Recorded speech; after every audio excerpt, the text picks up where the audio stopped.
ప్రేక్షకులకు నమస్కారం. ఈరోజు మనం మోదుగ చెట్టు గురించి మాట్లాడుకుందాం. ఈ మోదుగ చెట్టు గురించి నేను గతంలో చేసిన వీడియో చూసిన వాళ్ళు నెలకి 50 నుంచి 100 మంది ఫోన్లు చేస్తున్నారండి. ఒక అద్భుతమైన కల్పన చెప్పారు మీరు. కొంతమంది అయితే గరుడ పురాణంలో ఉందంటున్నారు, కొంతమంది ఏమో చాలా పూర్వం తాళపత్ర గ్రంథాల్లో ఉన్నాయి, ఇవన్నీ మీకు ఎలా తెలుసు, అలాగే ఆ విధమైన వైద్యం మీరు చేస్తామంటే మేము వస్తాము, మీ పొలంలో ఉండిపోతాం 40 రోజులు నెలళ్ళు అని చాలామంది అడుగుతున్నారండి. నేను అప్పట్లో కాయకల్ప చికిత్స గురించి మోదుగులో చెప్పింది చాలా కఠినమైన ప్రక్రియ అండి. ఇప్పుడు నేను చెప్పబోయి చాలా సింపుల్గా ప్రతి ఒక్కళ్ళు చేసుకోవచ్చు, ఎంతోమంది చేసుకుని మీ యొక్క ఆరోగ్యాన్ని బాగు చేసుకోవచ్చు అని ఈరోజు ఈ వీడియో చేయడం జరుగుతుందండి. ఇది మోదుగ పువ్వులు పూసే సీజన్ అండి. ఇప్పుడు మీరు ఎక్కడ కలెక్ట్ చేసుకున్నా కానీ ఆదివారం కలెక్ట్ చేసుకోండి దయచేసి. మోదుగ పువ్వుల్ని ఆదివారం కలెక్ట్ చేసి వాటిని తీసుకొచ్చి ఎండలో కొన్ని ఎండబెట్టండి, నీడలో కొన్ని ఎండబెట్టుకోవచ్చు. ఓకే, నీడలో ఆరబెడితే కొద్ది రోజులు టైం పడుతుంది, ఎండలో పెట్టింది అయితే తొందరగా ఆరిపోతాయి.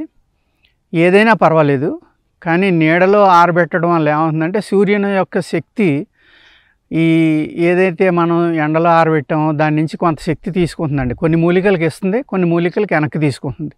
మనం కాయకల్ప చికిత్స కింద లేకపోతే ఒక అద్భుతమైన అమృతం లాంటి మందు తయారు చేస్తున్నాం కాబట్టి నీడను ఆరబెట్టుకుంటేనే బాగుంటుందండి. వీటిని ఏం చేస్తారంటే నీడను ఆరబెట్టిన తర్వాత బాగా ఆరిపోవాలి, అంటే మీకు చిన్న పౌడర్ అయిపోవాలన్నమాట, సన్నటిది. జాగ్రత్తగా నూరుకుని పౌడర్ చేసుకుని ఈ పౌడర్ని ఒకరోజు ఆవు పాలతో తడిపి మళ్ళీ ఎండబెట్టాలండి. అలాగ 3 రోజులు తడపాలి. అలాగా ఆవు పాలతోటి దాన్ని ఎండబెట్టుకోవాలి. పూర్తిగా ఎండిపోయిన తర్వాత దాన్ని తీసుకుని ఏం చేస్తారంటే ఈ లోపల మీరు ఒక కొత్త కుండ తీసుకోండి, ఆ పౌడర్కి సరిపడి. రోజు దానికి నెయ్యి రాయాలి, లోపల పక్కనే బయట పక్కనే రాసి ఎండలో పెడతా ఉండండి. అలా 3 రోజులు ఆవు పాలతోటి తడిపిన టైంలోనే ఈ యొక్క నెయ్యితోటి రాసింది కుండ ఎండలో పెట్టడం వల్ల ఏమవుతుందంటే ఆ కుండ పూర్తిగా నేతిని పీల్చుకుంటుంది. దాన్ని నేతితో తడిపిన కుండ అంటారండి. అర్థమైంది కదండి. ఇప్పుడు ఆ నేతితో తడిపిన కుండలో మనం ఈ పౌడర్ పోసుకుని దానిపైన వాసన కట్టి మూకుడు మూసి మళ్ళీ దానిపైన కూడా ఇంకొక వాసన కట్టుకోండి. ఎందుకు అంటే చిన్న సూక్ష్మజీవులు కానీ పురుగులు కానీ ఏమీ వెళ్ళకుండా.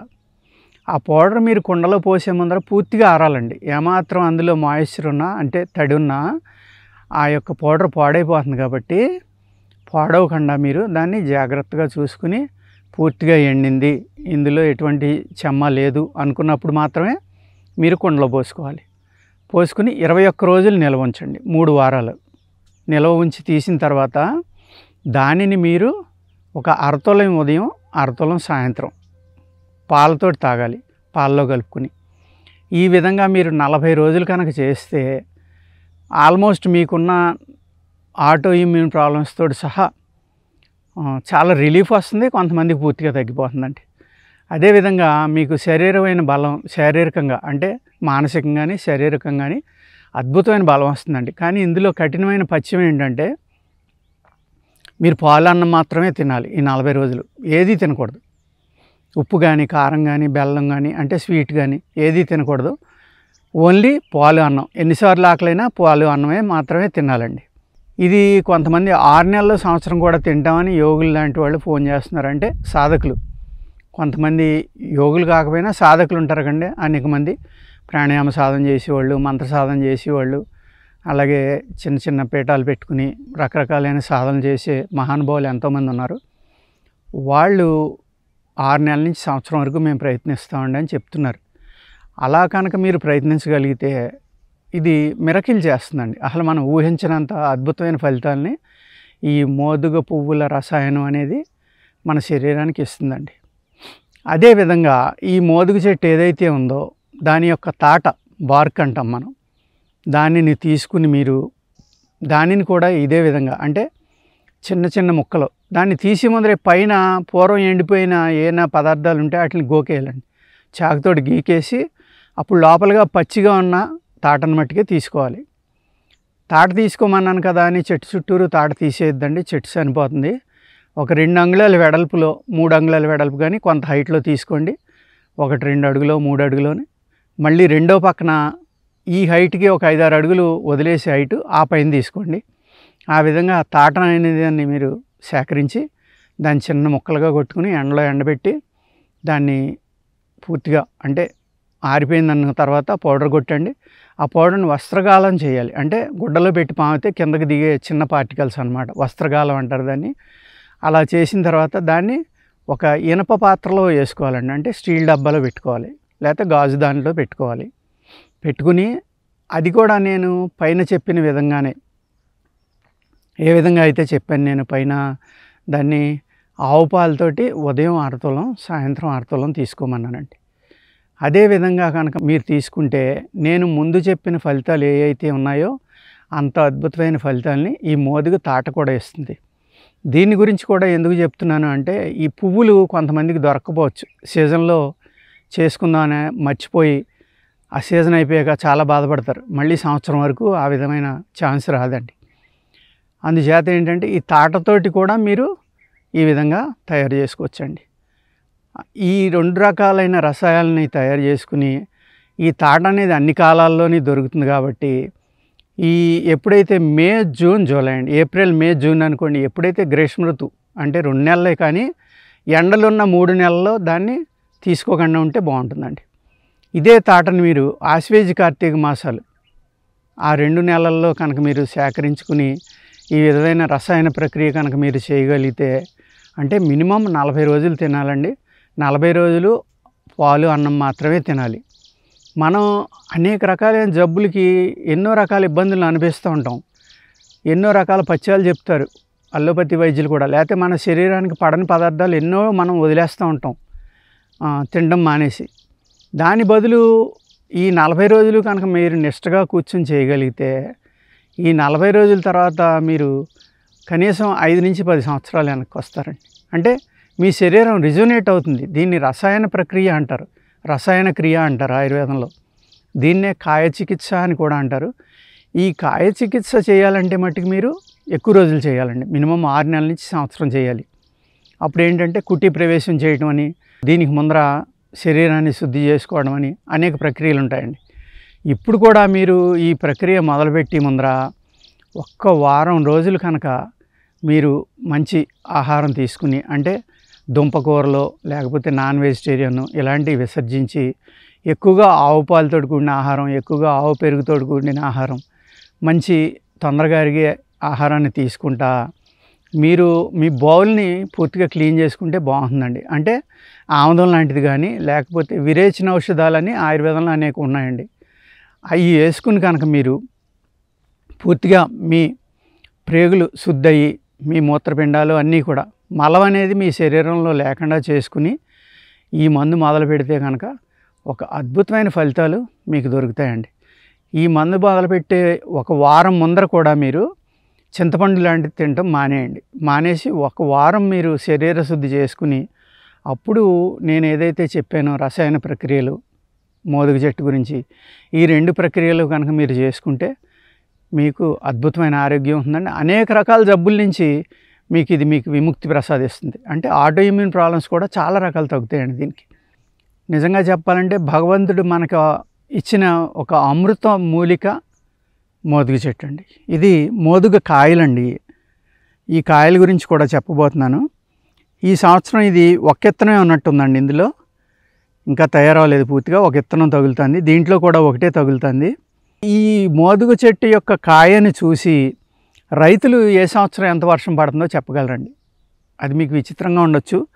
ఈ సంవత్సరం ఒకటే గింజ ఉంది కాబట్టి తక్కువ వర్షాలు పడతాయండి. ఎక్కువ వర్షాలు పడే సంవత్సరంలో 2 గింజలు వస్తాయండి. దీంట్లో అన్ని కాయల్లోని ఈ సంవత్సరం ఒకటే కనపడుతుంది. మరి అన్ని చెట్లకి అలా ఉన్నాయో లేదో తెలియదు, కానీ మా గార్డెన్లో చెట్లకి అయితే ఒక్క కాయే కనపడుతుందండి. ఈ ఒక్క గింజే కనపడుతుంది కాయలో. దీంట్లోని ఒకటే ఉంది, దీంట్లోని ఒకటే ఉంది. ఈ చివరి దళసరిగా ఉన్న చోట గింజ ఉన్నట్టు అనమాట. ఇదంతా పలచగా ఉంది. లైటింగ్ యువతల నుంచి అవతలకి పడుతుందండి. ఇది ఈ లేతకాయలు ఈ ఎండిన తర్వాత మనం గడ్డి ఎండిపోతే ఏ కలర్ వస్తుందో ఆ కలర్కి వస్తాయండి. ఇప్పుడు నేను చెప్పే ప్రక్రియ రసాయన ప్రక్రియ. ఇది కూడా ఆయుర్వేద శాస్త్రంలో రసాయన క్రియలు అని కొన్ని ఉంటాయండి. నేను ఇదివరకు ఆల్రెడీ చెప్పాను. దాన్నే కాయకల్ప చికిత్స అంటారు, కాయ చికిత్స అంటారు, రసాయన క్రియ అంటారు. భగవంతుడు మానవాళికి అందించిన ఒక అమృతం అండి ఈ మోదుగ చెట్టు. దీని యొక్క చెక్క కానీ, ఆకులు కానీ, పువ్వులు కానీ, వేర్లు కానీ అన్నీ కూడా హోమాల్లో కూడా వాడతారండి. గొప్ప గొప్ప హోమాలు ఏదైతే శక్తివంతమైన హోమం ఉందో అందులో వాడవలసిన ఒక అద్భుతమైన మూలిక మోదుగ చెట్టు అండి. ఎప్పుడైతే మనకి ఈ మోదుగ చెట్టు కాయలు ఎండినయో, కాయలు రాలడం మొదలు పెడతాయండి గాలికి, ఆ టైంలో మీరు తీసుకోండి. పూర్తిగా తయారైనట్లు లెక్కండి. ఆ టైంలో మీరు చెట్టు నుంచి జాగ్రత్తగా గ్రహించి కాయలు ఒలుసుకొని ఆ గింజల్ని జాగ్రత్త చేసుకుని మళ్ళీ ఒకసారి ఎండలో ఎండబెట్టి దానిపైన సన్నటి పొర ఉంటుందండి, అది తీసేయాలి. తీసేసిన తర్వాత ఒకరోజు మొత్తానికి ఉసిరి రసంలో నానబెట్టండి. పెద్ద ఉసిరికాయలు ఉంటాయి కదా, ఆ రసం తీసుకుని ములిగేలాగా నానబెట్టండి. నెక్స్ట్ డేకి అవి కొంచెం ఉబ్బుతాయండి. అప్పుడు మీకు దానిపైన దళసరిగా ఒక తొక్క ఒకటి ఊడొస్తుంది. ఆ తొక్కను కూడా జాగ్రత్తగా తొలగించేయాలి. ఓన్లీ లోపల పప్పు మాత్రమే తీసుకోవాలి, తెల్లగా ఉంటుంది అది. దానిని తీసుకుని ఉసిరి రసంలో రాత్రి నానబెట్టడం, పగలు ఎండబెట్టడం అండి. ఇలాగా 7 రోజులు చేయాలండి. తర్వాత మళ్ళీ 7 రోజులు ఆవు పాలలో రాత్రి నానబెట్టడం, పగలు ఎండబెట్టడం, ఈ విధంగా చేయాలండి. అంటే 14 రోజులు గడిచిందనమాట. అది ఇప్పుడు వస్తాయి కాబట్టి, ఇప్పుడు ఎండలు బాగా ఉంటాయి కాబట్టి బాగానే ఉంటుందండి. 14 రోజుల తర్వాత దాంట్లో ఎటువంటి చెమ్మ లేకుండా, అంటే తడి లేకుండా, మాయిశ్చర్ లేకుండా వాటిని జాగ్రత్తగా మీరు ఎండలో పెట్టి పూర్తిగా ఎండబెట్టుకోవాలి. ఎండబెట్టిన తర్వాత దీనిని 2 ప్రక్రియలుగా ఉపయోగించుకోవచ్చండి. ఒకటి చూర్ణం చేయటం. ఈ విత్తనాలు ఏవైతే ఉన్నాయో అవి చూర్ణం చేయాలండి. చూర్ణం చేసేటప్పుడు చాలా జాగ్రత్తగా చేసుకోండి. దాని నుంచి ఒక ఘాటు లాంటిది బయటకు వస్తుంది. అలాగే ఎగరకుండా చూసుకోండి, దాన్ని ఎగిరి కళ్ళల్లోని వాటిలోని పడకూడదు. చాలా జాగ్రత్తగా దానికి కంటికి కళ్ళజోడు కానీ ఏదైనా పెట్టుకుని ముక్కు గుడ్డ కట్టుకుని ఆ నూరేటప్పుడు ఆ పౌడర్ పైకి తొళ్ళకుండా చూసుకోండి. కంటిలో కానీ ముక్కుల్లోకి కానీ వెళ్ళకుండా చూసుకోండి. అంచేత ఇది చాలా శక్తివంతమైన మూలిక అండి. అందుకు ఇటువంటి జాగ్రత్తలని చెప్తున్నాను. ఈ మూలిక యొక్క పౌడర్ చేసుకుని ముందర, సేకరించే ముందర కూడా మీరు ఒక మంత్రాన్ని చదవండి. ఓం నమో భగవతే అమృతోద్భవాయ అమృతం కురుతే స్వాహ. అర్థమైందండి? ఓం నమో భగవతే అమృతోద్భవాయ అమృతం కురుతే స్వాహ. ఈ మంత్రాన్ని 108 సార్లు చదివి ఆ చెట్టుకు మీరు పూజ చేసి అగరత్తులు వెలిగించి ధూపదీప నైవేద్యాలు ఇచ్చి దండం పెట్టుకుని అప్పుడు ఈ కాయల్ని మీరు సేకరించుకోండి. అదేవిధంగా ఈ 14 రోజులు ఉసిరి రసం, ఆవు పాలు, 7 రోజులు ఉసిరి రసం, 7 రోజులు ఆవు పాలు. దీన్ని ఆయుర్వేదంలో భావన అంటారండి. 7 సార్లు ఉసిరి రసంలో భావన చేయాలి, 7 సార్లు ఆవు పాలలో భావన చేయాలండి. చేసిన తర్వాత ఈ గింజల్ని పూర్తిగా ఆరబెట్టుకుని, ఎప్పుడైతే మీరు చూర్ణం చేయడానికి కలవంలో వేసి నూరటం మొదలు పెడతారో, లేదంటే ఏదైనా ఇవాళ మోడర్న్ దాంట్లో మీరు పౌడర్ కొట్టుకుని దాన్ని కలవంలో వేసి నూరుకోవాలండి. నూరడం అనేది తప్పనిసరి. ఈ నూరడం అనే ప్రక్రియలో ఒక అద్భుతమైన రాపిడి జరుగుతుంది కదండి నూరటంలో. అప్పుడు ఏమవుతుందంటే కొన్ని అద్భుతమైన ధాతువులు అందులో పడతాయండి. అదే మీరు మిక్సీలోనో మిషన్లోనో మోడర్న్ వాటిల్లో వేస్తే కనుక అంత శక్తి అందులో రాదు.